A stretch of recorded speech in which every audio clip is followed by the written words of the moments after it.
Hey everyone, Gabriel here, and in this video I'm going to be doing a case study on one of my dropshipping stores that's done over $1 million in sales in just under 5 months. So I'm going to be taking you through how I selected the product, how I ran the ads, and how I managed to stay consistent as the niche was getting more and more competitive. So first off, let me just show you some proof. So I'm going to go all the way back to July, which is when I started the store, and then until the end of November. So that's 5 months, and it's going to load the data right now, so this is obviously not fake. There you go. So 1.032 million since July 21st. So more like 4 months, not really 5, but I just said 5 so we're all clear. So as you can see, this store has been doing really well. And at the end of the video, I'm going to be taking you through a profit and loss statement to show you how much I actually profited off of this 1 million, because obviously it's not all profit, and I want to be as much as transparent as possible with you guys, so that you don't have unrealistic expectations when you go into the dropshipping business, because in order to achieve numbers like this, you obviously need to spend a lot of money. So I hope that you guys enjoy the P&L breakdown at the end of the video, because I haven't seen anyone else share that information with their subscribers. So without further ado, let's get right into the content. So first off, I want to talk a little bit about the product, how I found it, and why I decided to test it. This is a one product dropshipping store, and 99% of sales came from just one product. So obviously picking the right product played a really important part in the success of this store. If you haven't yet, I definitely recommend that you watch my free course video on my channel.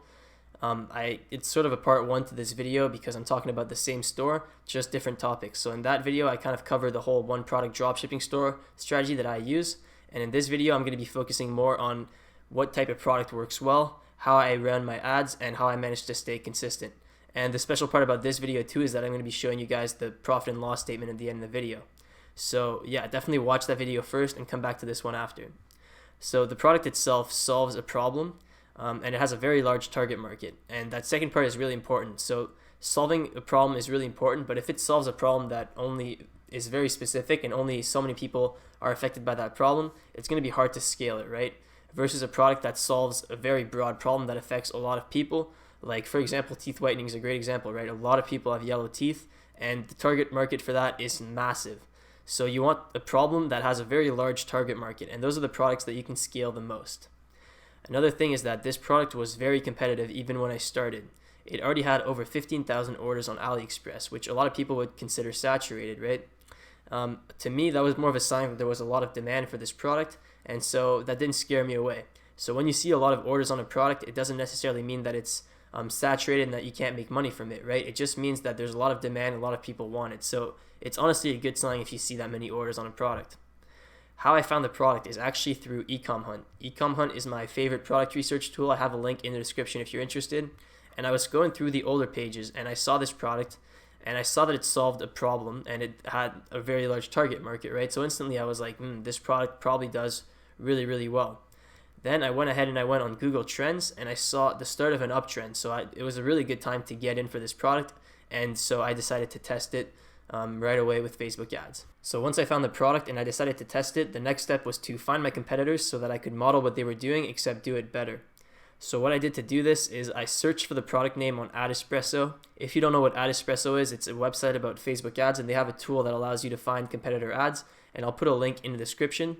But yeah, I went to AdEspresso and I searched the product name, and I found an ad for it from a few months back with about 5 million views. And that to me was another confirmation that the product was doing really well. I saw in the comments there was a lot of engagement, everyone wanted it, and so this was a really good sign for me. And what I did was that I made my own ad modeling that one, except I tried to make it better. So I found some clips from YouTube, and I split them up and I put them together with Animoto, which is a video editor. I talk about how I make ads with Animoto in one of my videos, so you should definitely check that out.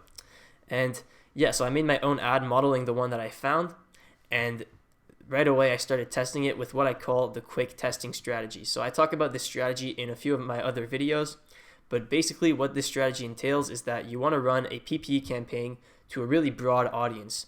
So in this case, what I did was I literally ran a PPE campaign to all 18 to 55 men and women worldwide, no detail targeting. And what this allowed me to do is get really cheap engagement at a low cost. Facebook is able to optimize to whatever demographic is performing the best. And what this does is that I'm getting a lot of engagement really cheap. And then this gives me social proof and it also gives me video views. And the important part here is to get the video views, because once I get the video views, I can build a 95% video viewers custom audience and then build some lookalike audiences from that. So it's a really easy lookalike audience to test because it's easy to get enough views to build a custom audience and then build a lookalike audience from it. So I ran this PPE campaign till I got about 100,000 views on the ad, and then I built the 95% video viewers lookalike audiences for the US, the UK, Canada, and Australia. And as I wrote here, I tested the 1%, 1 to 2%, and 2 to 5% for the US, 2%, 2 to 5, and 5 to 10% for the UK, Canada, and Australia. And that's why I launched the test for this product. So a lot of people ask what my testing method is. This is usually what I do. I just run a PPE campaign, get enough video views, and then build some lookalikes from that. And usually it works really well. If you have a good product, it might not be profitable right away, but usually if it's a good product, you'll get a few sales, and it's enough to get you started and to start optimizing with. So this is how I started testing this product. So like I said, with this quick testing strategy, you're not always going to be profitable right away, but the way you need to think of it is that you're buying data, you're not losing money. And so in this case, it took me 3 days to become profitable. And this is usually what results look like for me. It's not profitable right away. At the start, I'm losing money, but I'm buying data. And then once I have that data, I can follow what the data is telling me and then optimize towards that and start scaling that way. So I'm actually going to show you day by day what the first 3 days looked like, so you get an idea of what I was seeing on my end.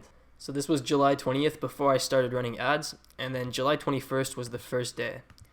So on that day, I spent $278 and only made 138 back, so 0.5 ROAS, which wasn't good, but I was seeing that really broad audiences were already being profitable, and this was telling me that, this is a good product. I just need to narrow down my targeting and figure out the right audience. But to me, just even getting a 0.5 ROAS on the first day, that's a good sign, because I'm already getting some sales on the first day when I'm just trying to figure out who my audience is. So let's see what happened on the next day. On the 22nd. So then at this point, I was creating more lookalike audiences, killing what wasn't working. And as you can see, the ROAS got a little bit better, and I'm spending more. So it went from 0.5 to 1.45. And then if I go to the next day, you can see it got a lot better again, and the budget went up. So now we're spending 1.5K, and the ROAS is 1.76. So you guys get the idea. And then I was just creating a lot of lookalikes from all the data that I had at this point, and trying to figure out what works and killing what doesn't work. And I did this consistently, so I'm just going to keep going. So a little bit of a drawback, but you have to consider that I'm scaling at the same time, right? So the more you scale, it's harder to maintain profitable. So I was scaling and then killing what wasn't working. So I'm going to keep going, the 25th.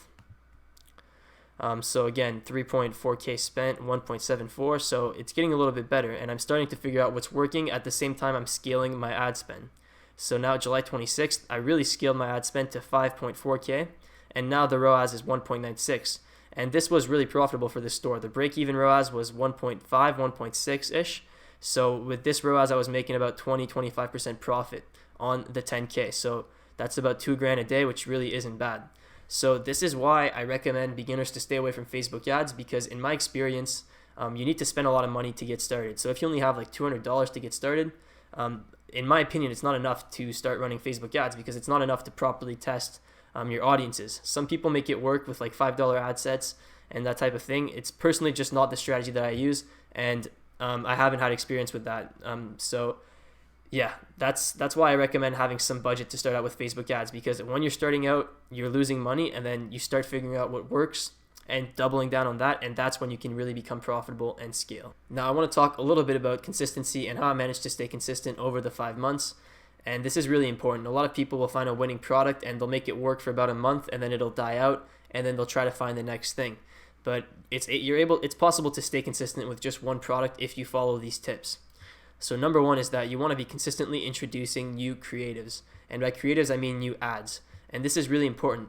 Ad fatigue is when an ad stops performing well because it's been seen too much, and Facebook just doesn't distribute it as much, doesn't get as much reach. And this happens all the time. Like if you're using the same creative for over a month, it's not going to do as well anymore. And that's just fact. So you definitely need to keep introducing new creatives. And if you don't, your creative is going to burn out and your product will no longer be profitable. So what I did is I sent the product to 5 people on Fiverr to get content made according to my needs. So I told them exactly what I wanted to do with the product, and they recorded these clips. and then I use those clips to make different ads on any moto. And over those 5 months, I ended up testing over 20 video variations for my main video ads for cold traffic. And so testing all these different variations and introducing new creatives every month at least. It's better to do it like weekly or every 2 weeks. You definitely want to keep introducing these new creatives and keep testing new things in order to stay on top of things and to fight ad fatigue, to make sure that you're getting the best possible deal for your money in terms of acquiring customers. Now, another thing that you want to really keep in mind is that scroll stoppers are the most important thing with your video. And let me explain what I mean by scroll stopper. Basically, what I mean by scroll stopper is the first 3 seconds of your video. When someone's scrolling down their feed, because most people go on social media on mobile, and they're just scrolling at full speed down their feed, and you need to have something right away in the first like 2-3 seconds that catches their attention, or else they're just going to keep scrolling and they're not going to engage with your ad. And this is the main thing that you want to test, because if you have a good scroll stopper, it's going to be a difference between a really, really high CPM and a low CPM, which allows you to be profitable. So this is the main thing that I tested in my variations. Obviously, I tested more than that, but the main thing I tested was just the first 3 seconds, and I kept testing different scroll stoppers, right? So you could have an ad that was working really well last month, and then it kind of died off this month. You don't have to change the whole ad. You could literally just test a new scroll stopper, so a new first 3 seconds in front of the ad, and then that could make that ad very profitable again. So testing scroll stoppers was a major point for the success of this store consistently. Another important tip to stay consistent is to use different creatives for retargeting. You don't always want to show the same ad to the people going through your funnel. You want to show them different ads so that they start trusting your business, and that they don't feel like they're being spammed with the same ad over and over again. So you definitely want to show different ads based on where they are in the funnel, and this is really important, and this will also decrease ad fatigue. If you always show the same ad, your ads are going to get fatigued a lot faster, and it's just Facebook doesn't like that. So use different ads for retargeting, and you can use the same ad, but don't only use that ad. You also want to mix it up. And what I find works really well is using image ads for retargeting. Image ads for cold traffic usually don't work as well for me, but using them for retargeting people who are already aware of your product and of your brand, it usually works great for retargeting. Another thing is you can use like testimonials, so like an image with a review from a customer or something like that. Those type of ads work great for retargeting. Don't just use the same video ad that you're using for cold traffic for all your retargeting audiences. Now, another thing that I wrote here is this is just a breakdown of the percentages of how I was splitting up my budget on Facebook. Now, this is not an exact thing that you should do. You don't have to measure this, but I just wanted to give you guys an idea of how I was spending my money.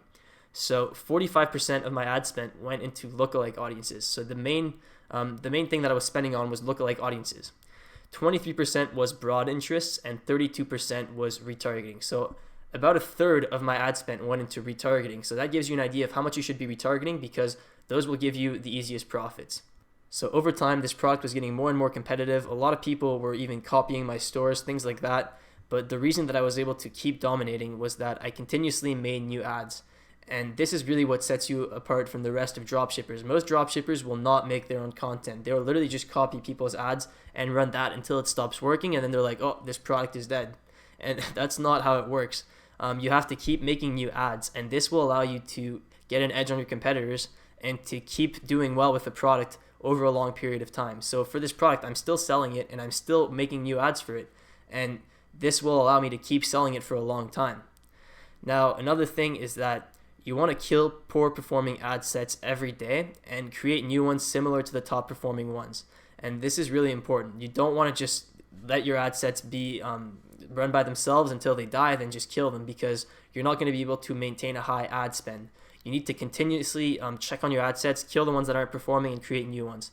And I talk a lot about this in my other Facebook ad videos. Like, this isn't a Facebook ad video, so I'm not going to be going too in depth about this, but it's an important point. If you're trying to stay consistent, you need to keep optimizing your ads. So now the part that you've all been waiting for: how much profit did I actually make on the $1 million in sales?